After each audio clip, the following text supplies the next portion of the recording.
शुभ प्रभात।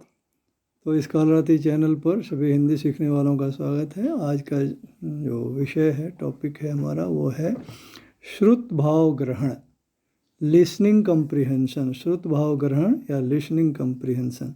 Listening comprehension क्या होता है? किसी चीज़ को सुनकर समझना, वो है लिसनिंग कम्प्रीहेंशन। लिसनिंग मतलब सुनना, कम्प्रीहेंशन मतलब उसको अंदर धारण करना, ग्रहण करना, समझना। इससे क्या हो जाता है, श्रुत भाव ग्रहण का जब बार बार अभ्यास करने से हमको किसी चीज़ को सुनकर उसको ग्रहण करने की क्षमता हमारी बढ़ती है, उनका ग्रैस्पिंग कैपेसिटी हमारी बढ़ती है। कोई चीज़ को सुनकर उसके सार तत्व को धारण करना हमारा बढ़ता है। इसलिए ये अभ्यास भी बहुत अच्छा है। इससे भाषा कौशल का बहुत विकास होता है इसमें। तो इसको बोलते हैं श्रुत भाव ग्रहण। तो हम देखें, अभी मैं एक छोटा सा टॉपिक यहाँ पर है, एक छोटा सा पैसेज है। इसका नियम है कि सुनाया जाए, तो मैं आपको सुनाऊंगा नहीं, लेकिन वीडियो छोटा करना चाहता हूँ मैं इस बार। तो यहाँ दिखा दे रहा हूँ, आपके पास पुस्तक है, आप इसको पढ़ करके और समझ के, यानी आपके लिए वो एक तरह से जैसे अपठित गद्यांश होता है वैसे ही हो जाएगा। लेकिन इसमें और अपठित गद्यांश में अंतर यह है कि जो अपठित गद्यांश दिया जाता है उसमें कोई न्यू पैसेज, अनसीन पैसेज दिया जाता है, आप उसको पढ़ कर समझना। उसमें क्या होता है, रीडिंग विथ कम्प्रीहेंशन होता है, और ये है लिसनिंग विथ कम्प्रीहेंशन। तो हालांकि यहाँ पर इसमें भी लिखा हुआ है, लेकिन इसका नियम यह है कि कोई इसको आपको पढ़ के सुनाए और आप सुनकर उसके भाव को ग्रहण करके आप उत्तर दें, तो पता चलेगा कि आपने कितना ग्रहण किया है। लेकिन यहाँ पर इस सिचुएशन में अब आपके पास भेज देता हूँ, आप स्वयं पढ़ के ही कर लीजिए, अपठित गद्यांश जैसा हो जाएगा। या तो कोई अगर अच्छी हिंदी पढ़ने वाला है आपके पास, तो आप बोलिए कि ये पैसेज मुझे सुना दीजिए, फिर मैं इसके बाद आंसर लिख लेता हूँ। तो एक पैसेज का तो मैं आंसर दे रहा हूँ आपको एग्जाम्पल के लिए।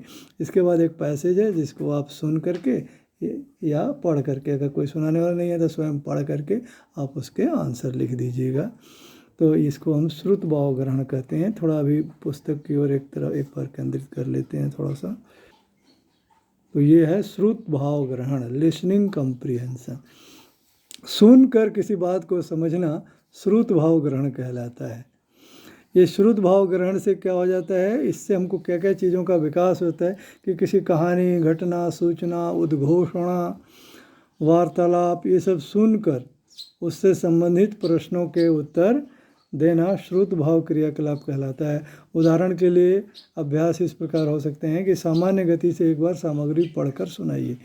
ये जो है ना, एक सामान्य गति से, ऐसा नहीं कि बहुत जल्दी जल्दी या बहुत धीरे धीरे, नहीं, एक जो सामान्य गति होती है उस तरह से इसको बोलिए। कोई इसको पढ़ के आपको सुना दे और सुनने के बाद आप इन प्रश्नों के उत्तर दें, तो पता चलेगा आपने श्रुत भाव ग्रहण की योग्यता कितनी विकसित हुई है और कितनी रह गई है जो भी विकसित करना है। तो मैंने इसको एक बार पढ़ लिया है, पढ़ के ही दिया है, मुझे भी कोई सुनाया नहीं है, और इसका उत्तर मैंने यहाँ लिख दिया है कि सफलता मतलब इसको आपने जो पढ़ा या जो सुना, सुनने के बाद आपने क्या समझा, ये इसकी जांच यहाँ की जा रही है। तो यहाँ प्रश्नों के उत्तर मैंने कुछ दे दिए हैं। श्रुत भाव ग्रहण आप भी पढ़ करके उसका उत्तर दे देंगे। एक दो टिक मार्क भी था जो मैंने कर दिया है। अब है ये वर्कशीट 32 है। ये वर्कशीट 32 आपके पुस्तिका में होगी, ग्रामर की, व्याकरण की पुस्तक में।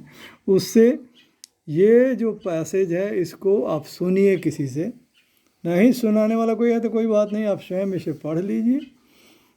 हालांकि तब वो श्रुत भाव ग्रहण नहीं होगा, वो तो एक अपठित गद्यांश, अनसीन पैसेज वाला जैसा हो जाएगा, पर चलेगा, कोई बात नहीं। और उसके आधार पर इन प्रश्नों के उत्तर दीजिए। आप आज कोशिश कीजिए, उत्तर करके इसका फ़ोटो मुझे भेजिएगा। कल मैं इसका उत्तर भेज दूंगा ताकि आप इसका करेक्शन कर लेंगे, ठीक है। तो आज मैं इसका फ़ोटो भेज देता हूँ ताकि आपको, किसी के पास अगर ये इसकी पुस्तक नहीं है व्याकरण की, तो वो इस फोटो से भी कर लेगा अपने नोटबुक में लिख करके। तो ये है क्वेश्चंस। तो धन्यवाद। और जाते जाते ये आपसे निवेदन करूं कि आप इस चैनल को देखिए, वीडियो को लाइक कीजिए, चैनल को सब्सक्राइब तो ज़रूर ही कीजिए और दूसरे विद्यार्थियों को, दूसरे विद्यालय के विद्यार्थियों को भी इस वीडियो को शेयर कीजिए ताकि इसका लाभ अधिक से अधिक लोगों को प्राप्त हो सके। और सब्सक्राइब करते समय बेल आइकन में ऑल नोटिफिकेशन को ज़रूर क्लिक कीजिए। धन्यवाद।